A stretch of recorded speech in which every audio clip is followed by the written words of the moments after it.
Maître Moussa Diop, salaamaaleykum. maaleykum salaam. yaay directeur général Dakar Dem Dikk di yëngu ci wàllu politique ca Podor mooy sa cosaan noonu la. fa nga defee déclaration bi fi indi woon coow des na ci dellusi waaye njëkk waxtaane résultat yi nga xam ni moo tukkee gum ci élection présidentielle du dimanche ji weesu Macky Sall démb commission nationale de recensement des votes nee na téeméer nit yu woote juróom fukki ak juróom-ñett ak lu tegal moom la ñu àndal sa commentaire bu njëkk ci yooyee résultat opposition bi ne labaj la awul ci yoon. maa ngi nuyu auditeurs yëpp di nuyu sénégalais yëpp di nuyu samay am du jàmm yëpp di nuyu ñëpp fàttewuma kenn ci loolu première réaction mooy réaction de satisfaction di sant di gërëm peuple sénégalais yëpp nga xam ni dem nañu voter ci calme mais voter nañu également dans la sérénité observateur sénégalais yi observateur Afrique yi bu monde entier considère nañu yëpp jaar na ci yoon société civile également loolu nag victoire de la démocratie sénégalaise la te diñ koy vraiment rafetlu lu am solo léegi nga xam ni président Macky Sall ak résultat yu leer jàll na au premier tour te sénégalais yi ñoo ko décidé damay invité rek opposition bi aussi ñoo jouer le jeu ñu accepter les résultats yi nga xam ni certes provisoire le temps résultat définitif yi ñëw te dégg naa également que duñu def recours donc loolu moo sama première observation di féliciter également sama candidat le président Macky Sall. ñoom li ñu wax ni élection yi awul ci yoon noo ko gisee. non xam nga loolu du la première fois ci Sénégal nga xam ne mooy vitrine démocratique fii ci Afrique c'est pas la première fois mais ku dem ba ne man xool naa PV yëpp te assisté naa procès-verbaux yëpp au niveau de la commission de recensement des votes signé lépp à part démb représentant wu Idrissa Seck ñëwul mais boo gisee PV yëpp xam nga ni mënoo def recours parce que tamit bu coow amee nañ dem fu mbaxale nekkee benn mooy juge bi mais ñoom nañ dañu def recours donc rafetlu ma daal leneen lu dul ñu def droit mais génn ci mbedd bi parce que loolu lañu bëgg a wax te loolu Sénégal soxla wu ko. Georges Déthié Diop. est-ce que lu jaarul yoon yooyu du xëy na dañoo jàpp ne ci li tukkee ci urne yi la waaye li amoon en amont mën naa jàpp rek benn firnde ñi nga xamante ne mënuñu woon gis seeni bureau de vote ba tax sax ba ci njeexital ga côté ca ngoon ga noonu ministre de l'intérieur génne benn communiqué am li mu wax nit ñi est-ce que loolu yëpp du bokkul ci li nga xamante ne moo faussé le jeu. non man le jeu n'est pas faussé gis nga loo gis day am ay imperfection yëfu nit la ñoo ko def am na ñoo xam ne say autorités yoo xam ne jotuñu voté parce que y a eu quelques problèmes te problème yooyu bu amoon ci côté opposition ñu ni dañ ko def exprès pour ñu bañ a voté or c'est pas le cas ñooñu ñu ngi bokk ci mouvance présidentielle léegi nag le fait que nga ñëw ci bureau 1 fa leen la prévoir woon ci liste bi ñu fekk le bureau 3 ça a posé un problème dans beaucoup de zones y compris à Podor mais lorsque le préfet est venu sur décision effectivement des autorités supérieures wax nañ ne bu fichier bi leere carte d'identité bi leer nit ki mi ngi si fichier mais bureau 1 la waroon voter mais bureau 3 la kooku amul problème mais il y a d'autres erreurs yoo xam ni c'est sur des numéros de la carte d'identité loolu je pense que mënuñu ko woon régler sur place. mais am na leneen li nga xamante ne observateurs yi wax nañ ko itam en milieu de journée moo di ñeen ñi nga xamante ne bu ñuy dugg ci bureau de vote yi yenn saa yi du ñuy xool sax seeni loxo te loolu préalable la waroon doon bu fekkee ne voté nga ñu xool encre indélébile bi sa loxo waaye yenn saa yi vérification bi daanul woon am. te ñoom souligné nañ ko. waaw loolu tamit mooy li affaire réserve yooyu observation yooyu ñu def te yooyu nee nañu entaché wul vote bi parce que il faut tamit. xam mais bu amee mën na tax ba nit voté ñaari yoon. mën na am mais mën na wax tamit ne ñi voté ñaari yoon ci opposition bi la bokk. du dëgg xamuñu ñan la donc yooyu barewul loolu c'est des choses vraiment epsilon par rapport à li nga xam ni considère nañ ko mooy le vote s'est bien passé. gis nañ ñu tuumal leen ni da ngeen a jël ay xale yu amagul at yu wote ngeen defal leen identité ndax daa am vidéo yuy wër internet bi ñu gis ñu ne ca Fuuta la yéen a def texe moomu woteloo ay tuut tànk te amoon sax fukki at ak juróom-ñett yi nga xam ne mooy li gën a yées ci ku war a wote. loolu gis naa ko sur l'internet nga xam ne Facebook ñi ciy wax man yëguma ko fekkewuma bokkuma ci fekkee loolu am na laa wax bokkuma ci lu may ñaan rek wax naa ko démb ci beneen télé ñu ubbi enquête xool ce qui s'est passé parce que bu ñu xamee ciblé bureau vote yooyu nga xam ne fa la xawee ñu dellu foofu xool ce qui s'est passé mais man bu fekkee loolu am na rafetlu mu ko. yow Fouta ngay yëngoo ci wàllu politique élection bi am na ñu fi gis ni wàllu péete ci xeet ak ci diine daa fës ci li nga xam ni moom mooy ni Sénégalais yi demee wote ji ànd nga ceem. gis nga man dama yore parti politique c'est vrai que je suis originaire de Podor fa laa juddoo fa laa màggee campagne bi gis nañu def ma campagne uniquement à Podor j'ai fait à Dakar. jàppale président fi nga xam ni boo jëloon 100 électeurs 30 yi fii lañ nekk Dakar ñëw naa fi def fi campagne pendant un certain temps samay éléments yi aussi partout dans le Sénégal def nañ ko loolu ñi teg nañ seen bët lu am solo mooy dafa am ay réalité au Sénégal te ñi kenn mënu ci fermer ses bëtam zone bu nekk y a des réalités boo gisee par exemple à Ziguinchor vote bi c'est pour le candidat Sonko essentiellement à part Sédhiou je dis bien. ndax fa la cosaanoo. oui donc fa la cosaanoo mais man loolu choqué wu ma parce que tamit ñi mais loolu du problème. non bu ñuy voté du ñu xool programme du ñu xool ay perspectives ñuy xool ak péete ci wàllu xeet loolu est-ce que du loo xam ni gënul. man daal li may wax ci loolu mooy suñu réalité Afrique la plupart des gens ne regardent pas souvent le programme c'est la réalité lu ñu souhaité woon effectivement mooy programme contre programme mais xam nga. ñu bari xamuñu sax lu géej gi riir nit ñi moo leen kii moom a saf kii moom laa sopp kii laa bokkal ndiiraan bi ki nga bokkal kii laa bokkal ki nga bokkal parce que sa frère moo nekk candidat mënoo voter pour adversaire am yooyu yëpp ay réalité la donc man yooyu yëpp dama koy tenir en considération pour parfaire la démocratie ça prend du temps mais exemple ba ma leen jox à Ziguinchor man tellement affaire bi choqué wu ma trop parce que c'est des réalités qui sont là yeneen zone tamit pareil. Donc, moi, je pense que aujourd'hui, c'est la victoire de quelqu'un qui a un bilan. Man, si je fais campagne, je suis un allié. Si je fais campagne pour le président Macky Sall, pour moi, mon deuxième mandat, c'est compte tenu de son premier bilan dans le premier mandat de 7 ans. Kenn du ko discuter. Les Sénégalais, tamit, boobu ñu gisul xamuñu fu ñu jëm face à 4 candidats yoo xam ni seen programme yi taxawul. Ils ont préféré rester là où ils étaient. Avec le président sortant. nee nga campagne daanaka ci Podor gi nga xamante ne fa nga fekk baax donte sax nee nga ab parti ab allié nga am Ndakaaru nga gën di yëngu est-ce que du parce que peut-être donte sax sa cosaan foofu noonu la Podor amoo fa doole. non waxuma ne campagne au Podor. daanaka Dakar nga gën yëngu. non j'ai plus passé de temps à Podor. kooku il faut que mu leer ci ñëpp. campagne bi j'ai plus passé mais ñëw naa fi pour jàppale waa Dakar comme ni ma demee Thiès yi Kaolack yëpp dëkk yëpp parce que parti du uniquement fi nga juddoo man sama parti même Ziguinchor nu mu tudd encore Tambacounda dem na fi Tambacounda mosuma fa dem mais j'ai des amis là-bas politique sama parti taxaw nañu taxaw bu rafet d'ailleurs maa ngi leen di remercier di leen gërëm parce que loolu mooy parti Podor liggéey nañu liggéey bi ñu liggéey résultat yi c'est satisfaisant te kontaan nañ ci maa ngi remercier waa Podor yëpp ci position boobu ñu jël. est-ce que score yi nga xamante ne gis nañ ko ci yenn diwaan yi mais mel ni Fouta est-ce que yooyu xel mën na koo nangu. mais pourquoi pas. parce que dafa mel ni ñooñu amuñ fa benn taxawaay. xam nga démocratie c'est le pouvoir de la majorité et le respect de la minorité ñii dem nañu voter librement pourquoi ñi di naan pourquoi ñu voter ko gis naa dégg naa Bougane lu mu wax. Bougane qui a sa télé qui dit ce qu'il veut nekkoon ci mouvance opposition lu mu wax c'est très grave aussi mais jégal nañ ko. mais su ma la posé question bi moo di donte nangu nga vote affectif bi ci ay Ziguinchor ak yenn diwaan yi waaye foofee ni mu fa demee wu ni ca Fouta. c'est-à-dire écart yi. non différence de degré la rek du différence de nature hein. Différence de degré la.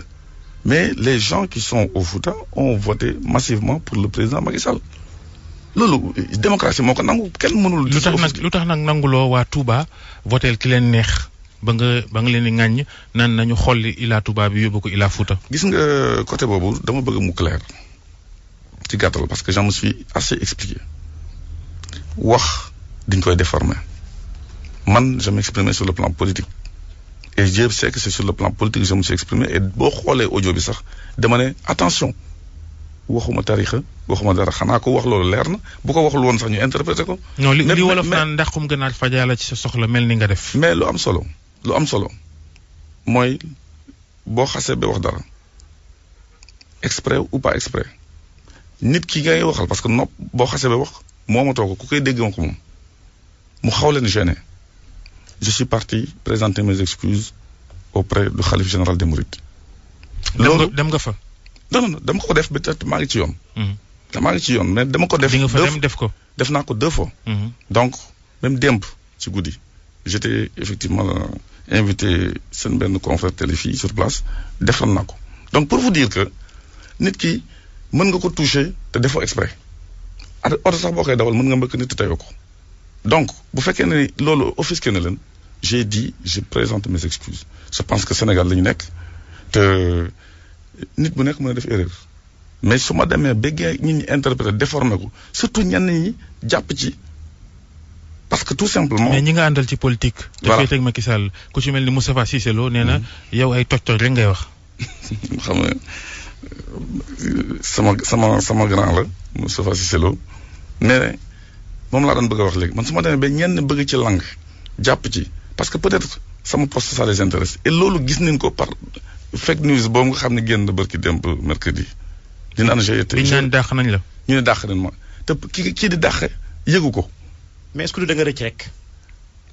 kooku yàlla moo xam gis nga man din ma dénk dara muy le poste de directeur général li ma ci def sénégalais ñu ngi ciy teg seen bët suba bu président Macky Sall ne ma li ma la dénkoon dama ko soxla dinaa ko delloo avec fierté te doo dégg wax bu ñaaw waaye ñële nga xam ni dañ ko soxla di utiliser ay. canaux yoo xam ni ku mel ni Cissé Lo soxlawul loolu xanaa. ma ne ñoo gis nga c'est un groupe qui est là sénégalais yi dofuñu.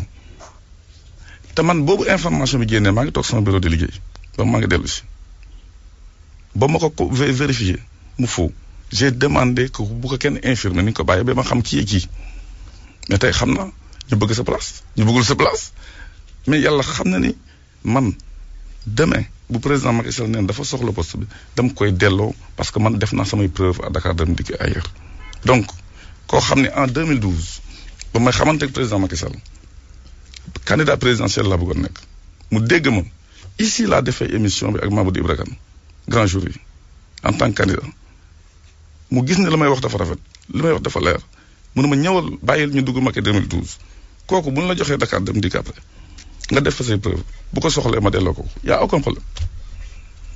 mais Georges Aïcha.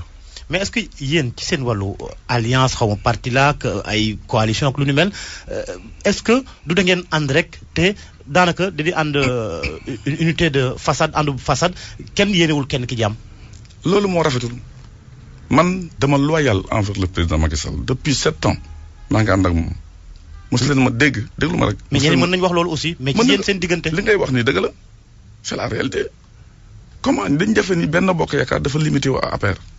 man li may defal président Macky Sall ñooñu di wax defuñu ko man je suis loyal et je suis bosseur je travaille pour le président Macky Sall bilan li ma def moo ko moom mais ñooñu lan lañ ko defal loolu la wax ay jéey ci dëkk bi loolu moo tax je leur réponds par le mépris mais xam naa aujourd'hui jéey kay mën nañoo jàpp ne tey yéen a ci yem. non man Moussa Diop ni ma dégg may wax jéey damay wax dëgg yuy déranger c'est vrai mais man jéey kee nga xam ne day saaga sax président de la République fii vous avez les audios ku mu saagul fi am na barki démb lu mu waxati.